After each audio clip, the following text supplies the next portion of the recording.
days, except we wear masks now. So I really want to thank all of you for coming here today. You have no idea how meaningful it is for us to be here and for you to be here with us. When we took over the company about three and a half years ago at this point, we had Comic-Con, San Diego Comic-Con in our sights as a place where we're going to make some big announcements and talk about all the things we wanted to do. And then COVID happened, and we've been waiting and waiting like you guys. But we are here, and we have so much to get to today. We're going to do this panel a little bit differently than a typical Comic-Con panel. We're going to be switching who's standing up here, and we're going to have some folks talking about different topics and different things that we're working on within the company.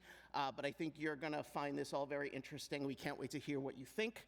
But I'm going to get started by announcing this esteemed panel that I'm sitting here with. This is a group of folks who I get to work with every single day, and it's a huge honor.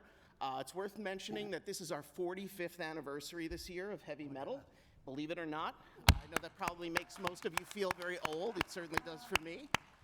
But, you know, when the magazine was founded in 1977, it was forged in the fire of a huge counterculture movement. And in many ways, it feels like the world is ready for heavy metal again right now, don't you think? Yeah?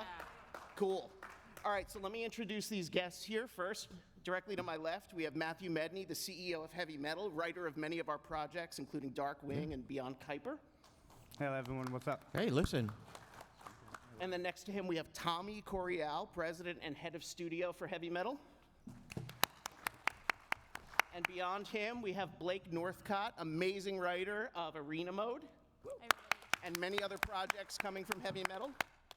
And then to her left, we have Mr. Dan Fogler, who you guys know from Fantastic Beasts and Walking Dead and Fanboys. And we know him as the writer of many books for heavy metal, including Fishkill and Brooklyn Gladiator and the Moon Lake anthology series. Dan Fogler. And right beyond Dan, we have the comics legend himself, Mr. Joseph Illidge. Chances are, if you've been reading comics for the last 25 years, Joe has probably edited and been involved in many of the ones that you love. And right beyond Joe, we have our publisher and writer of our forthcoming arc of our book, Cold Dead War, David Erwin. So now I'm going to turn it over to Matthew Medney, who's going to talk about... Tommy. What's that? To Tommy, I'm sorry, I'm already messing this up. We're going to turn this over to Tommy Coriale, our head of studio, and he's got some huge announcements to talk to you guys about. Buckle up. Hi, everyone. So in true heavy metal fashion, yeah, we're not following the rules. That sounds boring. We're going to be doing a bunch of Comic-Con exclusive announcements today. As Kris said, I was brought in here to kind of launch the TV and film efforts. We're going to define that a little bit for you all.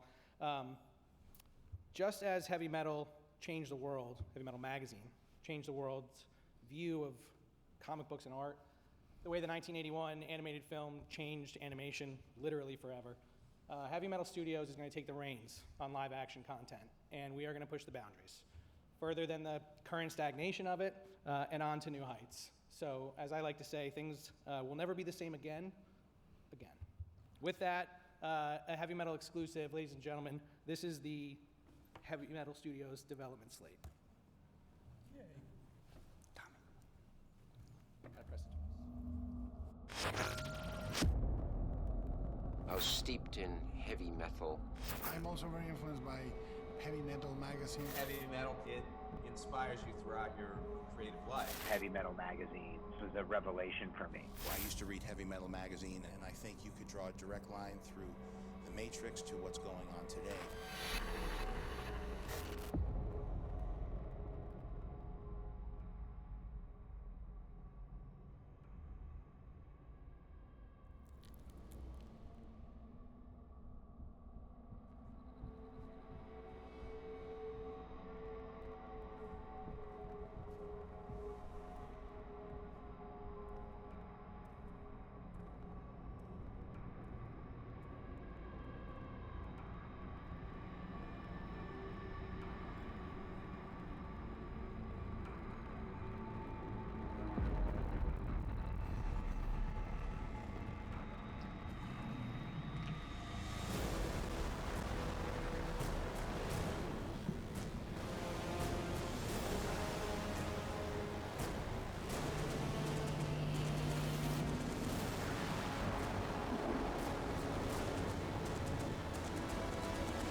Welcome to the Metalverse, everybody. So listen, we are defining our cinematic and TV universe obviously different than everybody. Again, we do not play by the rules here. Really, everything within our Metalverse is connected by a shared DNA, and it's connected by the promise of groundbreaking content that the heavy metal logo has come to be known for. We're going to be listening to our fans, and lucky for us, a large portion of our fans are some of the greatest filmmakers who have ever walked the planet, as you saw at the beginning of that video. A mix of past, present, future IP will anchor live action, animation, anime, etc. And with that, I'm going to start by introducing you to our live action slate. First and foremost, it starts and ends with Tarna. Tarna is the sun that the Metalverse revolves around. She is our cosmic gardener, the defender of all realms, and literally the most badass woman you will ever see on film. You can try to compare her to Wonder Woman if you want, but unfortunately for DC, Tarna is destined to dethrone and become the new queen of genre. Next is Arena Mode by Blake Northcott right here. Arena Mode centers around our hero Mox. Mox is a lazy guy, but with genius-level intellect, born on the wrong side of the tracks. And Mox has been diagnosed with a terminal illness, and he cannot afford his life-saving medicine. So what's he going to do? He is going to resort to superhuman gladiator fights and public spectacle. Asterisk here, I like to remind everybody, heavy metal is not a superhero brand. These are superhumans, these are gladiators. And Mox has to find a way to defeat them to win Arena Mode. And beyond that, Blake's holding the secrets of what happens in the future books, and we're all waiting to hear. Next, Cold Dead War. I know you want to talk about Cold Dead War, Matt. Go ahead. Cold Dead War is our lovable... Hello? Oh, there we go. Is our lovable, sentient, Nazi-killing, decapitating zombies. They're unlike any zombies you'll ever see. Mr. Erwin over here is bringing them to a whole new level, but we wanted to take zombies and think of the humanity that they could have. And Cold Dead War has that and all the blood and flesh-eating you'd ever want in a heavy metal zombie flick. Zombies are the good guys. That's fun. Darkwing. So Darkwing at its core is heavy metal and Mr. Matt Medney's Ode to Gene Roddenberry in Star Trek. It is about a bold civilization, traveling the cosmos, pushing the limits of humanity, while also struggling with humanity's most timeless pitfalls. The best part of Star Trek was always the cultural commentary that an episode could bring you through, the ability to work through complex problems, ideas, thoughts through a thrilling adventure. And Darkwing follows two factions on one flying planet, the Orbiters and the Explorers, not too dissimilar to some of the social paradigms we're dealing with today. And hopefully, by experiencing Darkwing, you can think of new ways to look across the aisle, say hi to each other, and create a better world together. The Adventures of Adrian James. Very simply put. This is heavy metal's female Indiana Jones in space. When heavy metal first started, an editor named Julie Simmons Lynch was heading the publishing arm for over 16 years, championing Tarna and our ode to women empowerment and characters that really created aspirational moments. And Adrian James is that for us in 2022. And rounding out the live action slate, Savage Circus, written by Brendan Columbus. This is very simply, this is heavy metal's Christmas movie. With two man-eating giraffes. At least. If you want to learn more, plenty of Savage Circus is on sale along with the rest of these at our booth. Please go check it out. $15.29. So what are we focusing on at Heavy Metal Studios in general? 4 different verticals. Live action tentpole feature films that take place within the Metalverse. Live action tentpole television that takes place within the Metalverse. And of course, because we're not going to follow all the rules, a division that is purely just auteur-driven genre films that are outside of the Metalverse. And then lastly, obviously one of the things we're the most well known for is the 1981 animated film. And anime and animation are going to be a massive, massive part of our plans moving forward.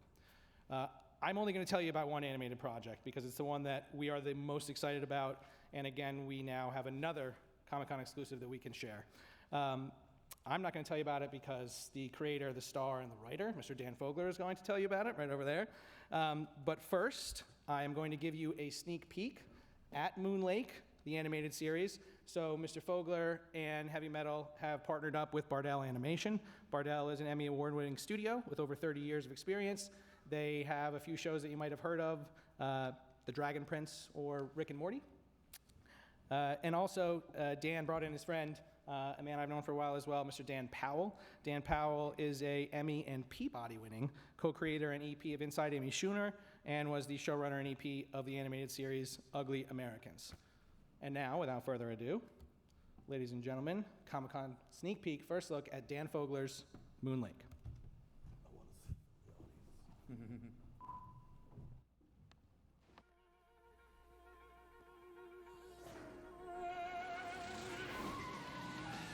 In pursuit, need backup. Do you copy? Damn it! What in the world? Fight me, Copper. Daddy, get off me!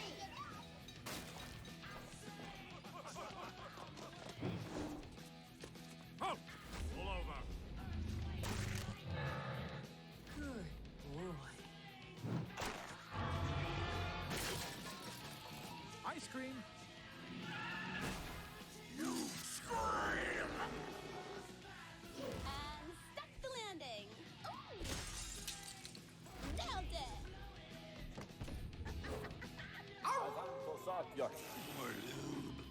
Money. Slow down, mister. God damn it. Stop pumping the window. Huh? Holy mackerel.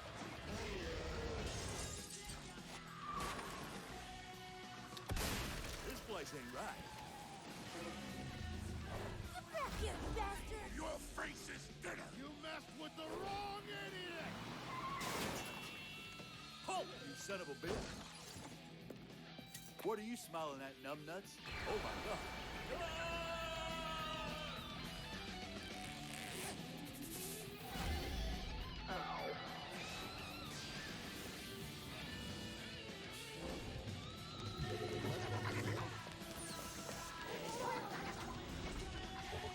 Get your filthy hands off of me, eh? Welcome to Moon Lake.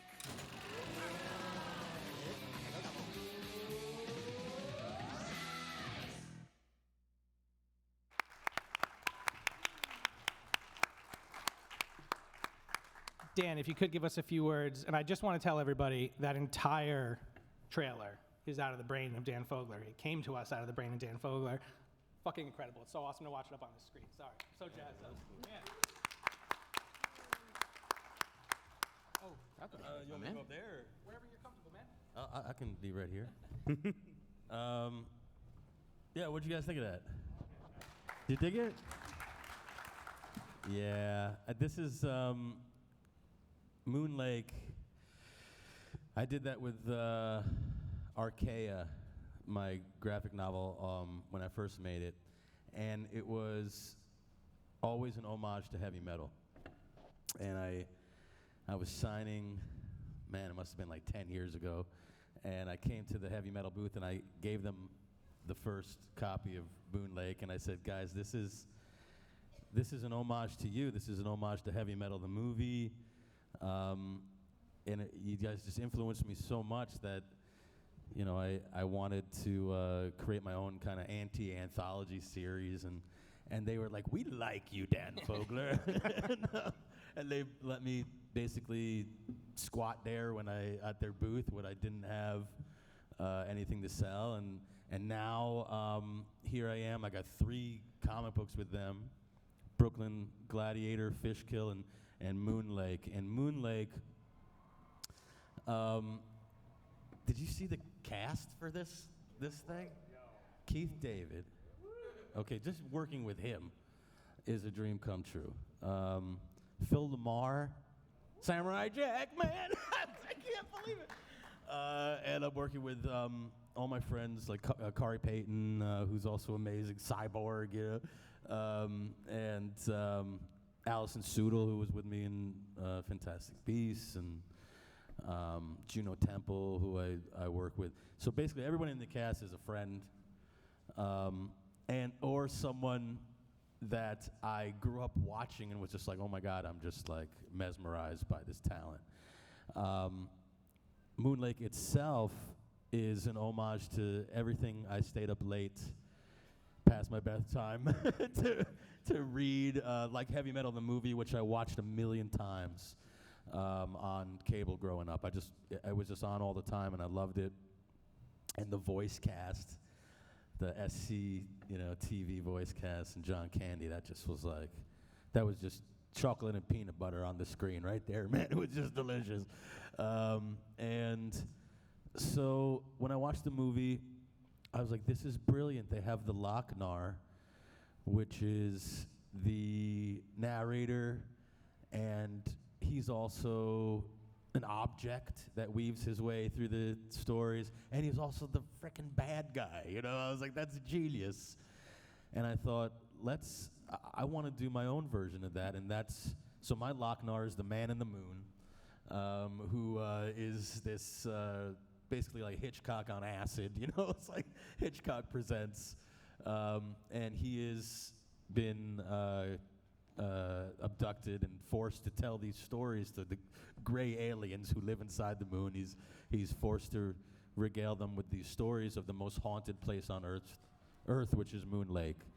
And so he weaves himself through all the stories. There's characters that come up. So first it presents itself as like an anthology, but then certain characters pop up in other people's stories, and then it turns into a narrative, and then they all team up, usually versus an alien invasion, which is how the first season culminates. And so that's my style, man. It's all just out of love of Heavy Metal the movie, and I hope you guys dig it. Like I can't wait to. If you have any questions, I'm going to be signing at the booth, and I would love to talk to you about it. We're in the process of selling it, and we want to hear your ideas, and we want to hear your love for it.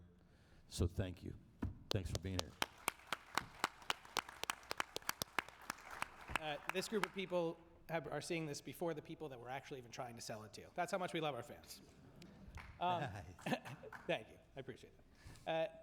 As I mentioned, too, anime obviously is going to be a big focus of ours. And just to highlight one property that we're moving forward with an animated version of is Dylan Sprouse's Sun Eater.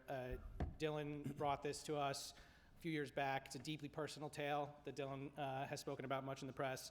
And we're wildly excited about the direction that the development of the anime series is headed.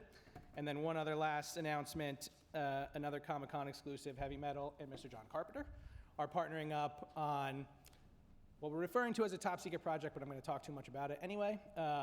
It is based on an idea that John has been obsessed about for many, many years. Again, spawned from the 1981 feature film, the Nelson segment. John came to us probably 2.5 years ago at some point. With a nugget of an idea, and we have been fleshing that out and are very, very excited about the way in which it's headed, and I think there will be more to talk about that in the very near future, but I cannot talk about it today. So lastly, I just want to say, Heavy Metal Studios, we are hell-bent on creating an artist-first and artist-friendly studio system. We are building on the same beliefs and the DNA of what our founders, when they launched Heavy Metal Magazine, giving a voice to artists all across the world and getting the hell out of their way so they can tell their stories well. This is Heavy Metal Studios. Now buckle the fuck up.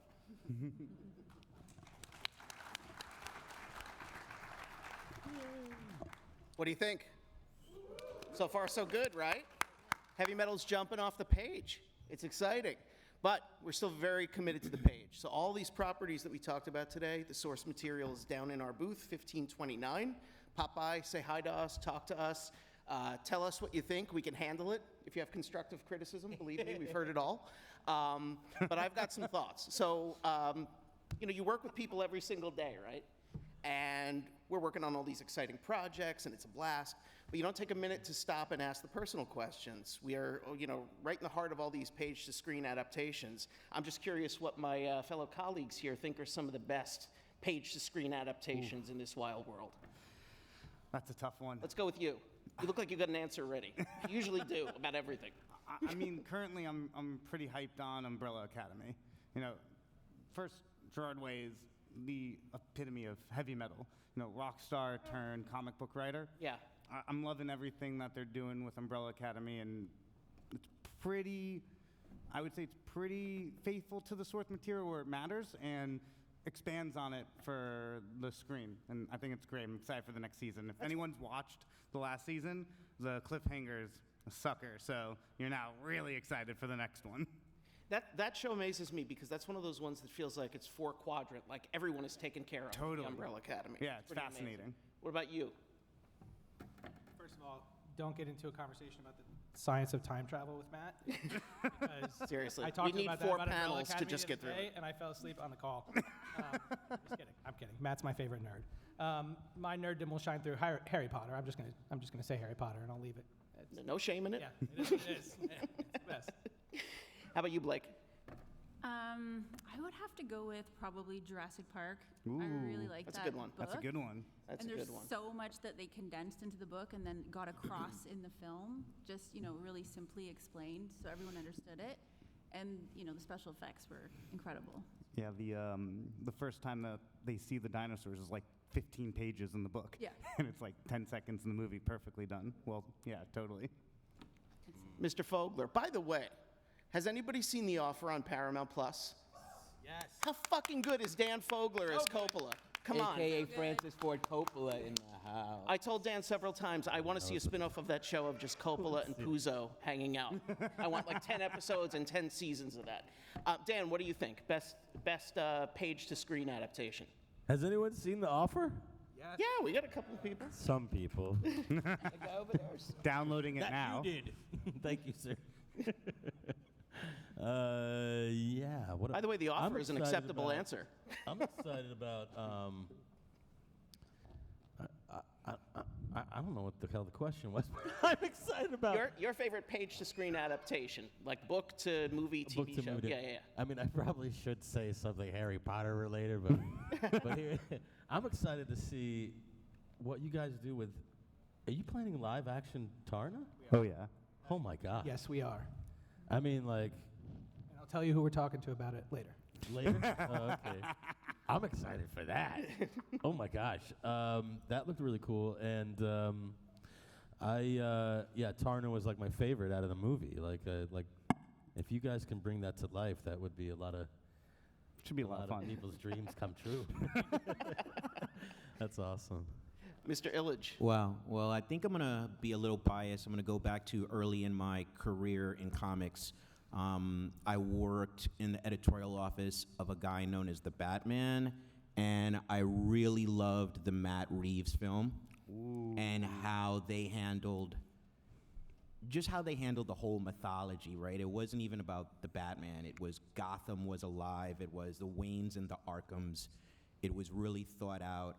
Paul Dano is one of the best actors on earth, and his depiction of the Riddler was just mind-boggling. So, to me, like that character attracts visionaries. Tim Burton, Christopher Nolan, and now Matt Reeves, even Zack Snyder. Even when he makes a film called Batman versus Superman, we know it's really a Batman film, and Superman is just in there.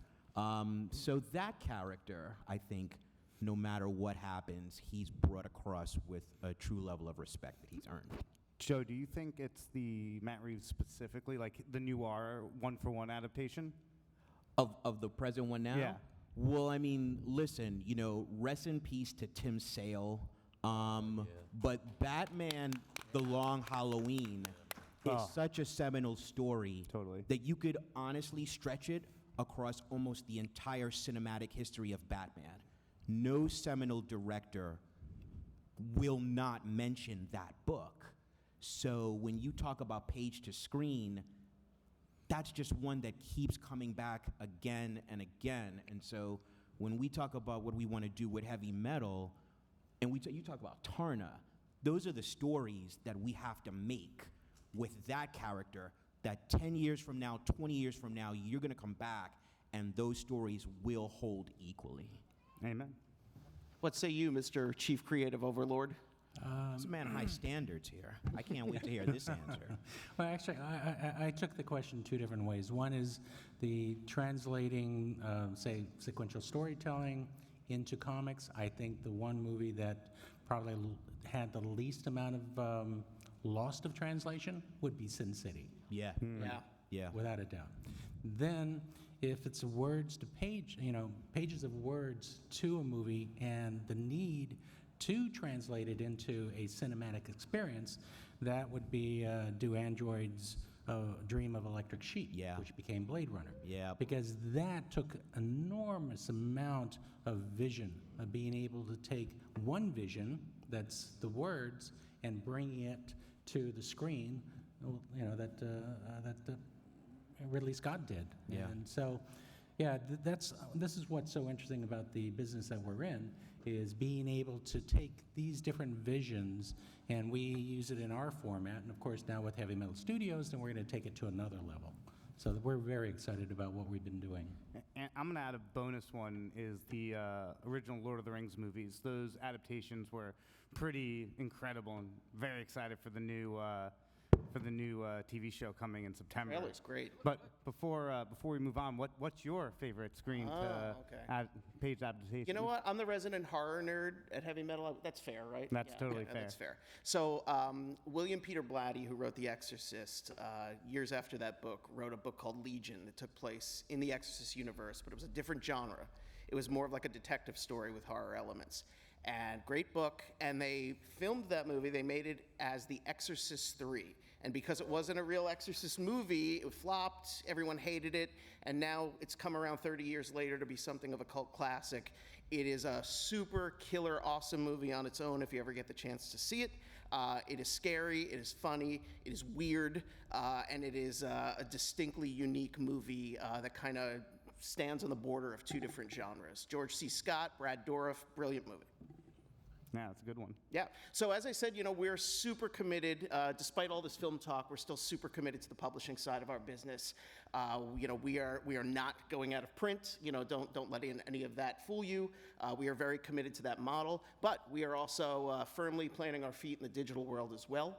We have big plans on the digital side of our business that we're about to announce, and I'm going to bring up Mr. Matt Medney to talk through that, because this is his personal project, and it is killer. What's up, guys? I'd probably also add Alien to that. We had actually put out the graphic novel before the original film came out. It was pretty fun back in the 70s. But what we have coming up next here is pretty exciting. It is a Comic-Con exclusive as well, and it is something that's fundamentally going to change the way that we interact with digital publishing, and we hope all of you as well. And that's going to be Metal Plus, which we are bringing Web3 and blockchain technology to solve what I believe and what we believe to be the biggest barrier to entry with digital comics, is the ability to actually own it and have it as an asset that can be something you hold for 20, 30, 40 years, just like a Thor #1 or Captain America vs. the Red Skull from '52, both of which, I think one of them you gave me, which was pretty amazing. But Metal Plus is not like the other platforms that you might see that is very heavily Web3 and blockchain. The only reason we are using that technology is to allow someone to have a certificate of authenticity, of ownership of the comic book, so that no matter where they're reading it, how they're consuming it, you can have that ownership digitally, which I think up until now has been one of the biggest barriers to adopting digital publishing. Because why not have a physical book that you can own, you can resell, you can trade, you can talk about with friends? Currently, digital publishing doesn't allow for that. So we're hoping for Metal Plus to change that paradigm. So now, I'd love to talk to all of you guys about what you like, don't like about digital publishing. I think all of us who are comic fans love the tactician feel of a piece of paper, but as iPads and tablets become more and more readily usable and available, I think that becomes a paradigm shift. But Kris, why don't you start us off? What do you think of digital publishing? Well, you know what? At first, digital didn't work for me. I think it was the iPad that when it finally evolved to the point, and the user experiences in digital evolved to the point where you could zoom in and really kind of customize your reading experience. It kind of moved into my life. So I haven't abandoned the physical comics. I still read them. I still appreciate that I get a comps of Heavy Metal magazine every single month, and I devour them. And I still go to comic shops just about every week. But I love the fact that I can, if I want to take a chance on a book, or I just want to buy some old favorites or something like that, that I can, sit in my deck and open the iPad and read Secret Wars anytime I want. That's pretty liberating stuff. And you can probably have more with you on a trip than previously. Oh, hell yeah. Yeah, so I'm in both camps. I want them both. Same. No, I want them on my bookshelf, and I want them for ease of use for reading. Yep. Tommy, what do you think? For me, it's the collectability of it, right? Like, just as you mentioned, those older, rarer comics, the nostalgia and the collectability of having a defined run of a comic, I think has always been one of the most special things about it. And really, digital publishing up until now is kind of an afterthought. It's like, hey, you can also get a PDF of it, and it's one of a bazillion.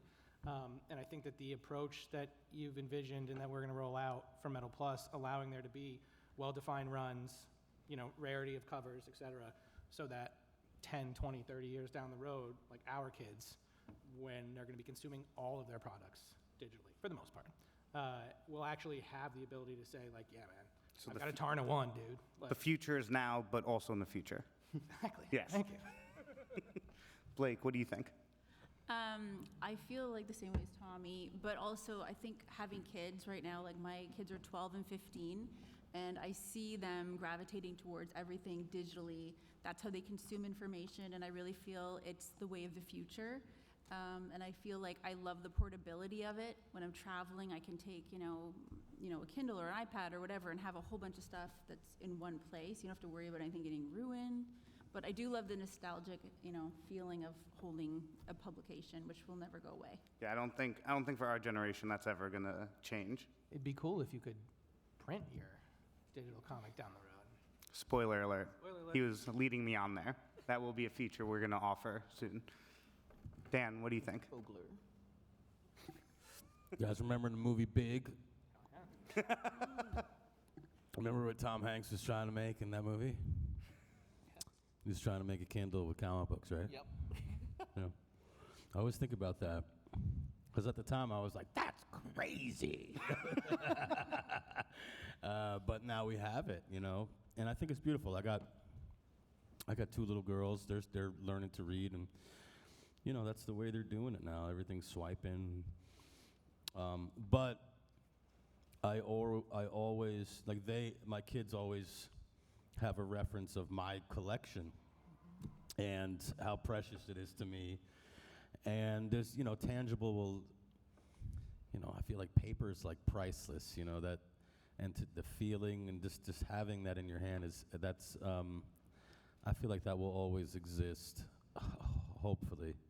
I like that digital is allowing, the message of comic books to be delivered on a wired scale. Yeah, I'll always have a love for holding the book in my hand.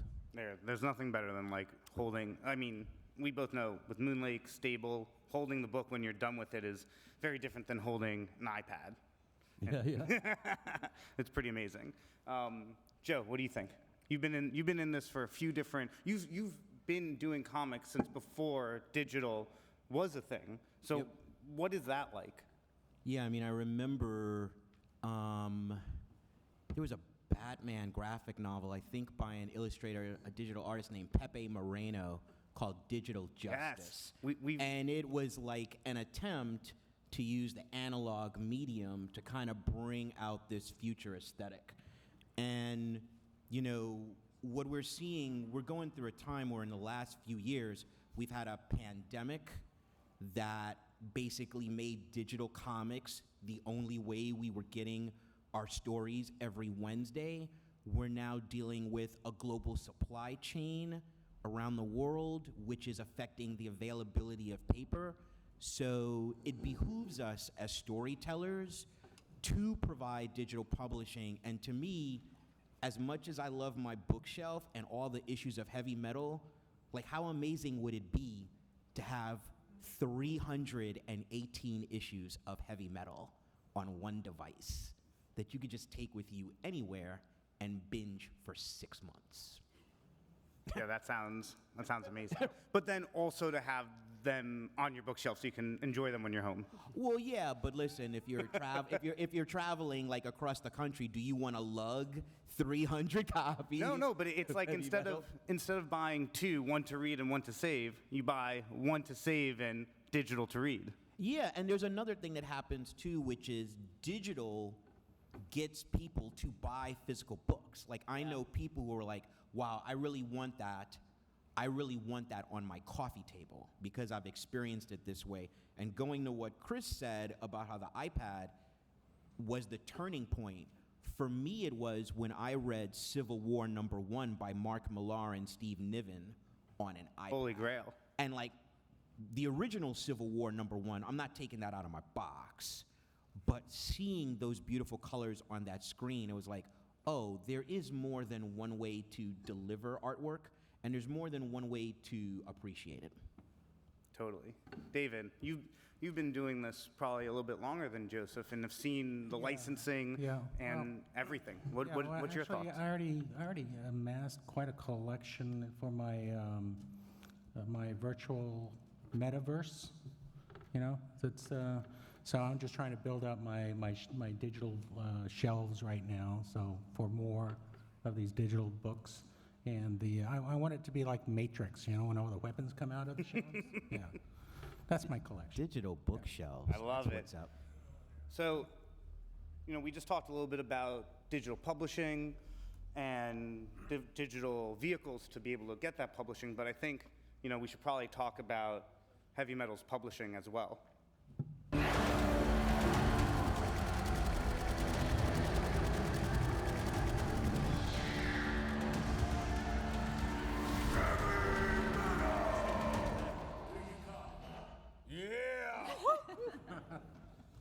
Joe, do you want to take us through some of the stories that you've been shepherding as an editor? Sure. So, as executive editor of Heavy Metal, one of the things that, Matt as CEO and David Erwin as publisher really provided was the opportunity to just have no limits. And I discovered Heavy Metal when I was 13 years old as a student of the High School of Art and Design. And I grew up on a diet of the Justice League of America and the Teen Titans. And you see Ranks of Rocks by Liberatore, and it totally changes your perspective on the possibilities of what art can be. And so, the promise of our publishing is that, as was said earlier, I think by Mr. Coriale, we're an artist-friendly company and we're top level. So Heavy Metal has always been and must continue to be the pinnacle of art, and with that, the pinnacle of story. So some of the stories that you're seeing right now, the first one is called Entropy. Entropy is written by one of the most brilliant and seminal writers in comic books, Christopher Priest. And he's done everything from, the Black Panther. He's now doing Black Adam. He loves to break toys in ways that make you think. And basically, Entropy is what we call Breaking Bad meets Green Lantern. It's what Priest calls what Green Lantern would be if DC had balls. And so, since Heavy Metal has brass balls, we're able to just take things through their natural conclusion. So what happens when you take a real human being with a lot of flaws and you give them ultimate power? Most of the times, it's really not going to end up good. No, it's not. And so this is basically the same way that Breaking Bad was about the actualization of a villain who thought he was a hero. Entropy is really about what happens when you get ultimate power, and where it takes you is in some unexpected places. So it's a 5-issue series, which we're talking about being the first of a trilogy. The artist Montos Spoilers. is pretty, Well, listen, this panel, we're supposed to have one or two, right? This is the place. I'm not doing my job if we don't. What are we holding back, right? Listen. I'm not doing my job if we don't give the people something. And so, Entropy is the beginning of a much longer story. It takes place in the Tarna universe, and we're very happy about that. Heavy Metal Magazine is, of course, the fulcrum and will always be the foundation of Heavy Metal. The magazine is now monthly for the first time in 35 years. And what Hey-o. you are seeing on screen is a cover from a story we have going called The Axe. The Let's Axe. put that cover back up, guys. Yeah, we're gonna get the sick orange cover back. There, There you we go. go. So The Axe was created by Joe Troman of Fallout Boy, and Brian Posehn, very talented person in television, who has written a little-known character called Deadpool. Scott Just a Koblish. small character. Just a little bit. Just a little one. Scott Koblish, who has drawn like all the top-level DC and Marvel characters, and so this is really what heavy metal is about. Like, how do you take music and narrative and make a story that is unlike something that any other publisher would do? When sorry, Joe, let me just add in. When Joe brought me The Axe, I was like, this is heavy metal's Bill and Ted, and through the editorial team's guidance, it's really dialed up to something even crazier than what I could have imagined.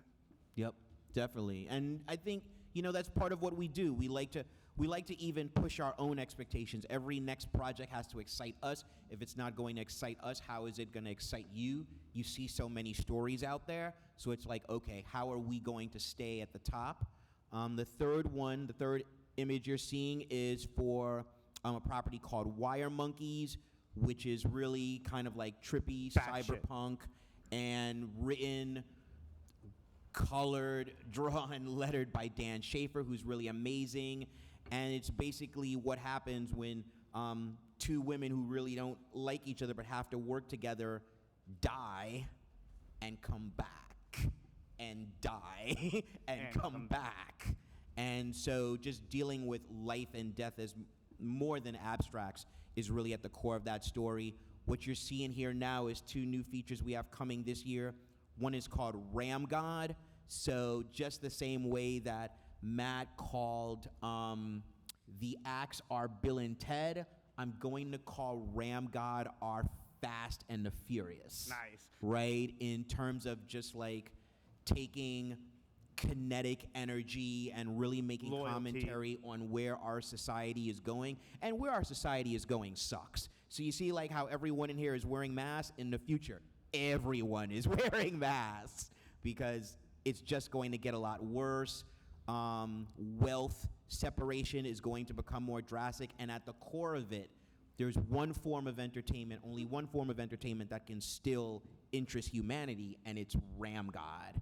And Ram God is actually in part crowdfunded by people. So that's another thing. We're actually taking the idea of people creating their own world, and we're applying it to this story. The next one is A Darker God, which is just so twisted I won't even show it to my wife. It's pretty bad, and but it really gets into what happens when regular young people meet deities who are thousands upon thousands years of age, and just really tap into your primal fears. Like when someone asks you what you're afraid of, like not something silly, like in your soul, like what are you afraid of? And what's in there starts coming out and bleeding out through your eyes. And so, these are the kinds of stories that we're bringing forth in the future. Science fiction, fantasy, and horror, always the best. I always, tell Matt and David, like, if we're not bitch slapping our imitators, we're not doing our job. Exactly. And the cover here to your left is the soon-to-be heavy metal cover for Ram God, which we're pretty excited about as well. And Ram God's written by Morgan and Owen Rosenblum. Yep. And then one more thing we have coming, because, another thing is, above and beyond the magazine, heavy metal is really a book publisher now. When heavy metal started, librarians still hated comics, and people still thought, oh, you read comics, you're weird. And now we live in a world where, like, I don't know, writing Iron Man might actually get you sex because of the Marvel Cinematic Universe. So the world has changed, and so books, graphic novels, that's where we are now. And so as a book publisher, we're looking not only at what heavy metal generates, but the companies, the producers that have created groundbreaking stories for decades. So we're going to be doing the 30th anniversary of Tripwire. Tripwire magazine is basically the British magazine that has introduced comics to some of the great talents of the British invasion that have changed comics. Names like Grant Morrison and Neil Gaiman, Garth Ennis, right? Tripwire has covered all of them. Unfortunately, today we just got the news that Alan Grant, one of the seminal Batman writers of the 90s, passed away. You know, these are the people who came across from overseas in the British invasion, and Tripwire has been covering them for 3 decades, and we're going to be doing the 30th anniversary Tripwire book because as a publisher, we celebrate art in comics, and that is kind of giving you a sense of where this company is going to be going in publishing. Thanks, Joe. And we have some more Comic-Con exclusive publishing news. Tommy, do you want to give a little preamble here? Sure, I'll take this. This is the only place that they let me play in publishing, and rightfully so, is when we have really interesting and exciting partners that we can think about adaptations from day one. So we have a really exciting new joint venture that we are about to launch. It is to co-create and to co-finance graphic novel intellectual property with a producer by the name of Laura Rister, who is right there, and you're going to wave and say hi, Laura. I know I'm embarrassing you, but I don't care. Laura and her company, Esme Grace, which she co-founded with her partner, Tom McLeod, along with her partnership with a top management and production company, Untitled Entertainment, who many people have heard of, we have broken ground on multiple graphic novels. And what's really exciting is that heavy metal is a place that fosters creativity. It does not matter where it comes from. And a number of the graphic novels on our slate are direct ideas straight from the brain of Laura Rister, one of which is being penned by our very own Blake Northcott, which I will let Matt and Blake talk about because they're away. So Blue Jackets is a female pirate story with time travel, fire-breathing sharks, if I can get my way, but I'll let Blake give a little more detail there. Yes, this has been the most exciting project to be a part of. It's going to be so metal, you won't even believe it. Come on, fire-breathing sharks. How much more metal can you get? Yeah, it's been so much fun to work with the whole creative team, and it's essentially this female-led story of 3 separate stories that will converge, and it's definitely going to blow some minds. I'm just so lucky to work with a creative team that lets me, push the boundary and push the limits, and really Matt and Tommy, Laura, everyone has been so instrumental in that, and I'm so excited to see where this goes. Awesome. And 2 more properties through the partnership with Laura and Ismae's Grace is Europeans and Cryotic, Secrets of the Frost. Europeans is not necessarily about our friends across the pond, but maybe about a moon orbiting one of our planets. And Secrets of the Frost is more of a adventure Indiana Jones meets National Treasure type story, but with alien implications. It's heavy metal, baby. Very heavy metal. Tommy, do you want to introduce the next one? So in my job, I am very lucky that I get to have general meetings with some really incredibly talented people. And I was introduced to the folks over at Aggregate Films. That's Jason Bateman and his partner, Michael Costigan's company. Sometimes I dare to bring Matt on some of these calls. And on this Not one, always a good idea. Not always a good idea. And what happens a lot is what happened on this. Costigan and Matt fell in love about 3 minutes into the call, and about an hour later, they had outlined an entire graphic novel, which we are very excited to be bringing to the world next year. I'm really a big fan of taking classic characters that have never met and seeing what happens if you put those paradigms together. So Sherlock Holmes is going to fight a monster that he's never even imagined he could fight, which is going to be very fun for a delicate endeavor.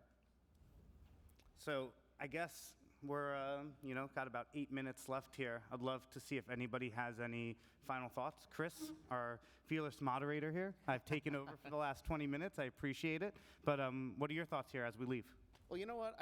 I'm grateful to be back at San Diego Comic-Con. I'm so grateful that this community keeps finding new ways to live on. I'm so very grateful for everybody who came by the booth last night for preview night and today. A lot of you came by. We're so happy to see us, had so many wonderful things to say. bought so much stuff. I was staggered to find how many copies of Moon Lake Volume 1 we had sold last night before Dan even showed up to the show, which was amazing. So thank you guys for that. We do appreciate you guys sort of keeping the torch burning for everybody. And you know, we hope you come down to the booth and talk to us, and we hope you share your feelings with us and tell us how you think we're doing. We're always looking for feedback. I would also encourage all of you to follow us on Discord. We have a really thriving Discord community. We'd love all of you guys to join it. But I'm just grateful for all of you, and I'm grateful for all of you here on stage. It's just an absolute blast to be part of this. Thanks, Chris. Tommy, you've announced some pretty exciting things here today. How do you feel? I did. I pinch myself every day that I get to work at this company. I see some shirts and some hats out there, and I think everybody here that knows heavy metal knows what this brand actually means to comics and to art. And I feel unworthy on a daily basis, but I, on the other foot, am so excited to be able to deliver content to fans unlike anything that's out there today. And you know, I gotta say, the group of people that you see up here, like, we're not people that like interviewed well for jobs.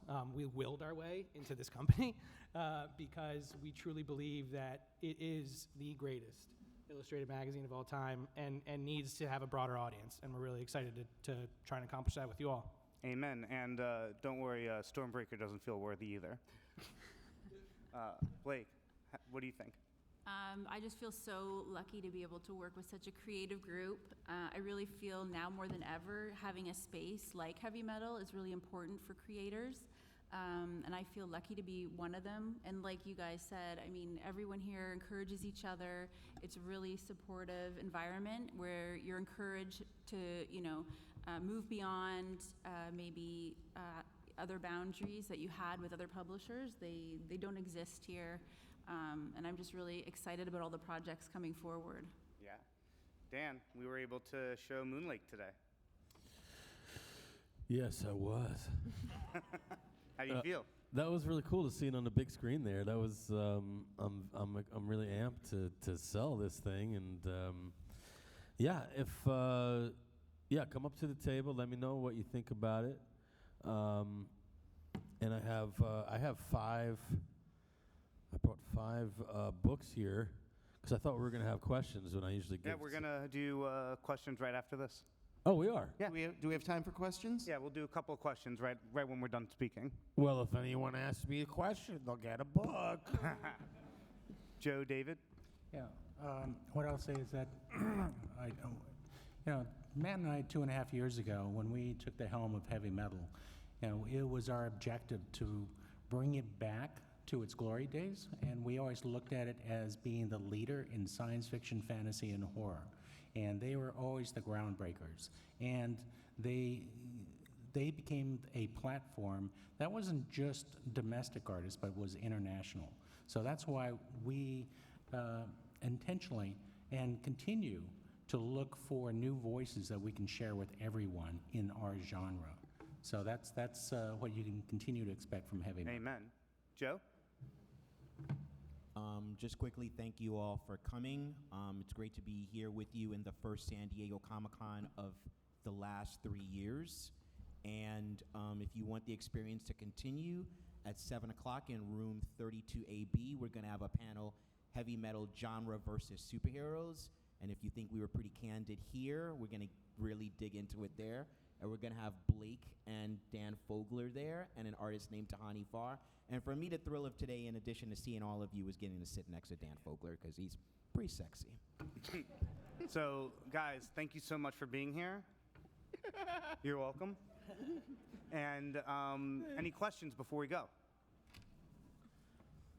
I think we have somebody coming, right? There's a free Dan Fogler book, for Yeah, I couldn't even coax them. A captain has a question. A mutant and a captain. Oh, very good, very good. My question is, in the future, do you think that you would implement like a voiceover to the downloads? Like if you really have someone in your head that you hear when you're writing a comic, like would you reach out to that person to like have them read over your... For the digital comics? Correct. It's a really cool idea. Yeah, definitely. Now. Yeah, we will now. That's a great idea. Great idea. I love that. We're going to owe this guy money. Look at what you did. That's a cool idea, man. Yeah, we'll definitely have some creator commentary for the digital comics. We're really passionate about making the experience not just the same, but different. That you get the digital comic because there's something else you can't get with a physical. So this runs right within the line of things that we're trying to do. Thanks, man. Thanks, buddy. So I saw the first heavy metal was 100 years ago. Little short wizard and the tall wizard. You guys remember who's there for that? Way back in the TV show, the movie. And Oh, yeah. Oh, but my mother would have kicked me out of the house if I had watched it. I watched it at my friend's house. Oh, there you go. The very end of the movie, the little short wizard, spoiler, from 84. You don't know what this movie is? Wizards, yeah, wizards. Those are good, right? Okay. That was Ralph Bashki. That was Ralph Bashki. Am I wrong? Yeah, Ralph Bashki.